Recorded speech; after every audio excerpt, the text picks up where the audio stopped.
To the 'ఆది' movie. 'ఆది' movie అండి నిజంగా 'ఆది' మూవీ తర్వాత నేను ఒక 80, 90 సినిమాలు చేసుంటా. 80, 90 సినిమాలు. అంటే ఆ లెవెల్‌తో వచ్చేసింది. అహా! కాదు.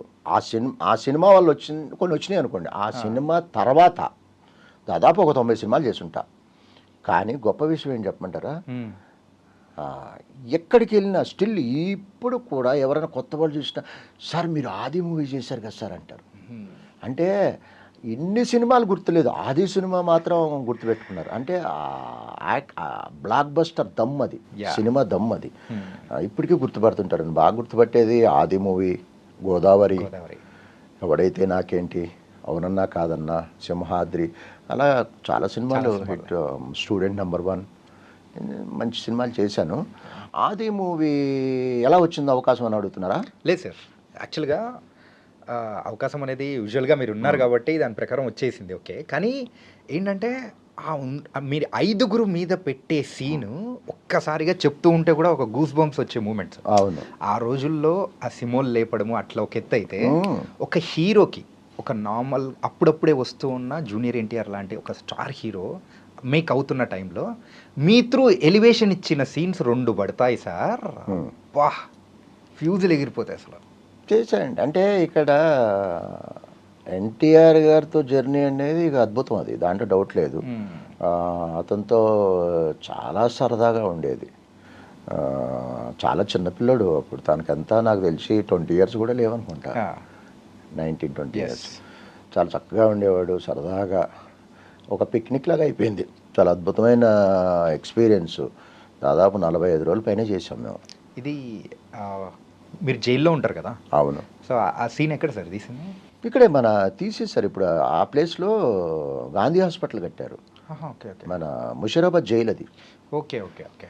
ముషీరాబాద్ జైలు. ముషీరాబాద్. దాంట్లో కూడా నాకు ఒకటి చెప్పుకోవాలి. క్యారెక్టర్ అనేది రెగ్యులర్‌గా ఏదో వెళితే వచ్చింది కాదు. నాకు విచిత్రంగా వచ్చింది నాకు. ఓకే. ఎట్లా అంటే నేను అప్పుడు అదే టైంలో 'స్టూడెంట్ నంబర్ 1' చేస్తున్నా. రాజమౌళి గారిది. ఎన్టీఆర్ గారిది. ఎన్టీఆర్ గారు. 'నానక రామగూడలో' క్లైమాక్స్ ఆ రోజున. దాదాపు ఒక 500-600 మంది స్టూడెంట్స్. హడావుడిగా ఉంది.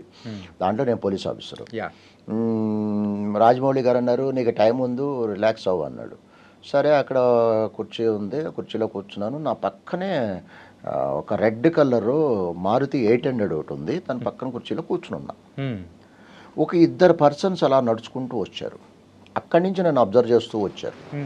వచ్చి దగ్గరకు వచ్చి, "ఆర్టిస్టా మీరు" అన్నాడు. అంటే అప్పుడు డ్రెస్లో లేను, మామూలుగా కూర్చున్నా.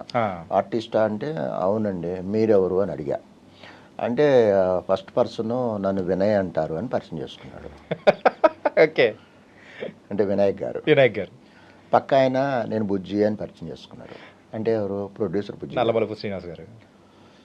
అంటే ఫ్రాంక్గా చెప్పాలి అంటే ఇప్పుడు ఆ విషయం వాళ్ళు చూస్తే ఇది వాళ్ళకి గుర్తుందో లేదో కానీ కొన్ని మెమరీస్ మాకు గుర్తుండిపోతాయి. యాహ్! సార్. కొంతమందికి కొన్ని గుర్తుండకపోవచ్చు, కొన్ని మైండ్లో ప్రింట్ అయిపోయి ఉంటాయి. అయితే అప్పుడు ఎవరికో తెలియదు కదా, బుజ్జి గారు ఎవరికి తెలియదు, వినాయక్ గారు ఎవరికి తెలియదు కదా బయట. సరే కార్డు ఉందా అంటే అప్పుడు విజిటింగ్ కార్డులు కదా, ఫోన్లు గీన్లు ఏం లేవు. సరే కార్డు ఇచ్చాను, తీసుకెళ్ళిపోయారు. మర్నాడు మార్నింగ్ 10 o'clockకి బుజ్జి గారు ఫోన్ చేశారు. ఫోన్ చేసి, "డైరెక్టర్ గారు ఒకసారి రమ్మంటున్నారు మిమ్మల్ని ఫిలిం నగర్ ఆఫీస్కి" అంటే, "వస్తాను సార్" అన్నాను. వెళ్ళేసరికి ఆయన బయట లాన్లో ఎలా కూర్చున్నారు. డైరెక్టర్ లోపల ఉన్నారన్నారు. లోపలికి వెళ్ళా, కూర్చున్నా. "కాఫీ టీ" అన్నారు. "ఏమొద్దన్నా" అని ఆయన ఒక్కొక్క సిచ్యువేషన్ ఇచ్చారు వినాయక్ గారు. ఈ సిచ్యువేషన్లో నువ్వు ఎలా రియాక్ట్ అవుతావు, నువ్వు ఎలా చేస్తావు, ఇంప్రవైజ్ చేసుకుంటూ చెయ్యి అన్నాడు. చేసి చూపించా. ఓకే. చాలా బాగుంది. ఈ క్యారెక్టర్లో ఒక 4-5 క్యారెక్టర్లో సినిమాకి పిల్లర్స్ ఇవి. అద్భుతమైన క్యారెక్టర్లు. ఎంతో కొన్ని వందల మందిని చూస్తున్నాము. బాగుంది. నేను అప్పుడు క్లీన్ షేవ్లో ఉండేవాడిని. గడ్డం పెంచు అన్నాడు. గడ్డం పెంచి డేట్స్ ఇచ్చారు. అలా క్యారెక్టర్ నాకు అంటే అన్ఎక్స్‌పెక్టెడ్. ఎలా ఉంటుందంటే అండి అవకాశం మనం వద్దనుకున్నా కొన్ని వెంటాడతాయి. ఓకే. కొన్ని మనం ఎంత కావాలని వెంటాడినా రావు. ఓకే. అలా అనుకోకుండా వచ్చిన క్యారెక్టర్ అద్భుతమైన క్యారెక్టర్. ఈ క్లైమాక్స్ ఒకటి సీన్ జరుగుతుంది కదా సార్. ఈ సీన్ జరుగుతున్న టైంలో ఎన్టీఆర్ గారు కూడా అద్దం పగలగొట్టి ఆ టైంలో కూడా మీరు ఉన్నారు. అక్కడ మన వైజాగ్ విజయనగరం. విజయనగరం ఆ కోట దాంట్లో చేశారు. అవును అవును, ఆ ఫైట్ సీన్లో కొట్టారు, ఆయన పాపం కట్ అయిపోయి ఫుల్ బ్లడ్. అప్పుడు హాస్పిటల్కి వెళ్ళి కుట్లు వేయించి మళ్ళీ అంత బాధలో కూడా ఆయన యాక్ట్ చేశారు.